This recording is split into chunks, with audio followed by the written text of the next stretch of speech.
ఆంధ్రప్రదేశ్ ముఖ్యమంత్రిగా నారా చంద్రబాబు నాయుడు ప్రమాణ స్వీకారం చేశారు. రాష్ట్ర గవర్నర్ అబ్దుల్ నజీర్ చంద్రబాబుతో ప్రమాణం చేయించారు. విజయవాడలోని కేసరపల్లి సమీపంలో ఏర్పాటు చేసిన కార్యక్రమంలో భారీ జనసందోహం మధ్య చంద్రబాబు సీఎంగా ప్రమాణ స్వీకారం చేశారు.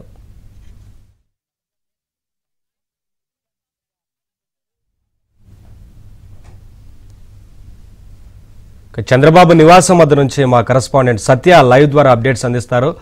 సత్య, చంద్రబాబు నివాసం వద్ద కోలాహలం నెలకొన్నట్లుగా తెలుస్తా ఉంది కదా. టీడీపీ కార్యకర్తలు కానీ పార్టీ శ్రేణులు ఏమంటా ఉన్నారు? ఏంటి అప్డేట్స్ మొత్తంగా? కొద్దిసేపటి క్రితమే చంద్రబాబు గన్నవరం సమీపంలో ఉన్నటువంటి కేసరపల్లి వద్ద ప్రమాణ స్వీకారం చేశారు. ప్రమాణ స్వీకారం లో ముందుగా ఆయన 11:27 ముఖ్యమంత్రిగా బాధ్యతలు స్వీకరించాక మంత్రివర్గ సహచరులుగా 24 మందితో ప్రమాణ స్వీకారం చేయించారు. ముఖ్యమంత్రిగా చంద్రబాబు ప్రమాణ స్వీకారం చేశాక వరుసనే పవన్ కళ్యాణ్, తర్వాత లోకేష్, అచ్చెన్నాయుడు తదితరులు వరుసనే ప్రమాణ స్వీకారాలు చేయడం జరిగింది. వీరంతా కూడా మంత్రులుగా డిసిగ్నేటెడ్ అయ్యారు. అయితే వీరికి సంబంధించిన శాఖలకు సంబంధించి ఎవరెవరికి ఏ శాఖలు కేటాయించాలనే దాని మీద ఇప్పుడు చంద్రబాబు నివాసానికి మరి కాసేపట్లో చేరుకుని దానిపైన కసరత్తు చేస్తారు. కసరత్తు చేసి సాయంత్రం 6 గంటలకు ప్రత్యేక విమానంలో కుటుంబ సభ్యులతో కలిసి తిరుపతి వెళ్లనున్న నేపథ్యంలో ఈలోగానే దీనికి సంబంధించి స్పష్టమైన ఉత్తర్వులు కూడా జారీ అయ్యే అవకాశం ఉన్నట్టుగా తెలుస్తోంది. అంటే ఎవరెవరు ఏ శాఖలు కేటాయిస్తారు అనే దాని మీద ఒక స్పష్టతనిస్తూ ఉత్తర్వులు కూడా ప్రభుత్వం అధికారికంగా ఉత్తర్వులు జారీ చేస్తుంది. తరువాత రేపు లేదా ఎల్లుండి వీళ్ళకి ఛాంబర్లు కూడా కేటాయిస్తూ సచివాలయంలో ఉత్తర్వులు కూడా రానున్న నేపథ్యంలో ఇప్పుడు ఎవరెవరికి ఎటువంటి శాఖలు కేటాయిస్తారనేది చాలా ఆసక్తికర అంశంగా మనం చెప్పుకోవచ్చు. గతంలో మంత్రులుగా పనిచేసిన వాళ్ళు 7 ఈ కేబినెట్లో ఉండడం జరిగింది.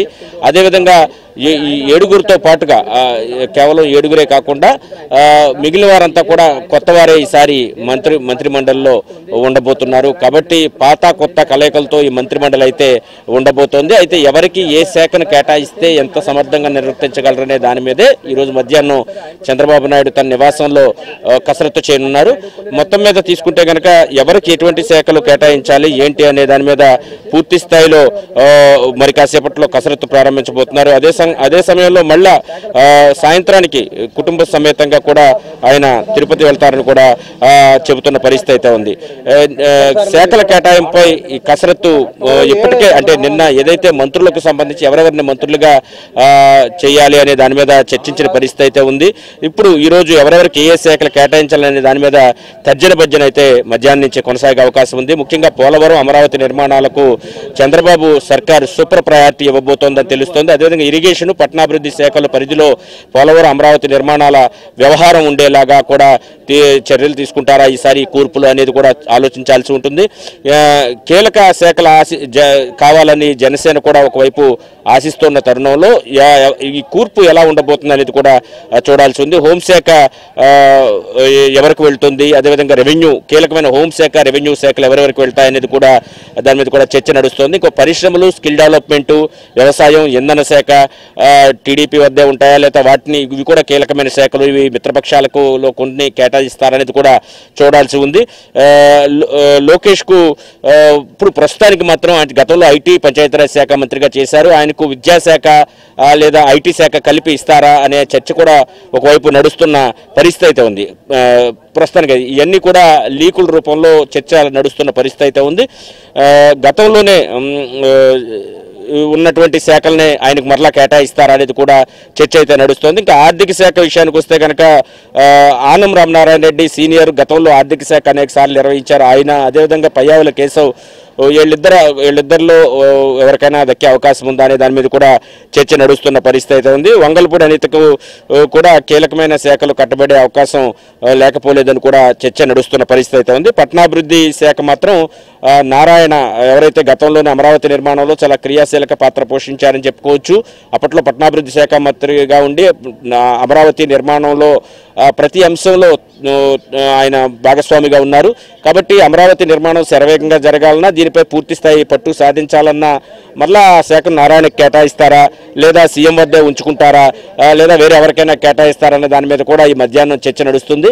సాయంత్రం 6 గంటలకు ఈ కేబినెట్ కూర్పు పైన ఒక నిర్ణయం పూర్తి స్థాయిలో వచ్చిన తర్వాత సాయంత్రం 6 గంటలకు కుటుంబ సమేతంగా నారా చంద్రబాబు నాయుడు తిరుమల తిరుపతి బయలుదేరి వెళ్తారు. ఈ రాత్రి అక్కడే బస చేసి రేపు ఉదయం శ్రీవారిని దర్శించుకుంటారు.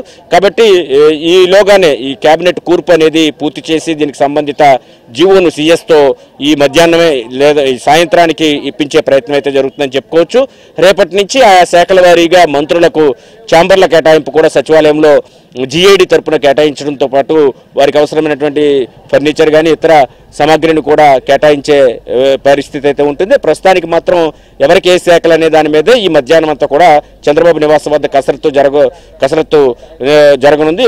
ఉదయం అయితే మాత్రం నివాసం చాలా కోలాహలంగా ఉంది. ప్రస్తుతం అందరూ కూడా అక్కడ ఉన్నటువంటి కార్యకర్తలు నాయకులు అందరూ కూడా ప్రమాణ స్వీకారం చంద్రబాబు ప్రమాణ స్వీకారం చూడాలనే ఆనందంతో వారందరూ కూడా అక్కడికి వెళ్ళడం జరిగింది.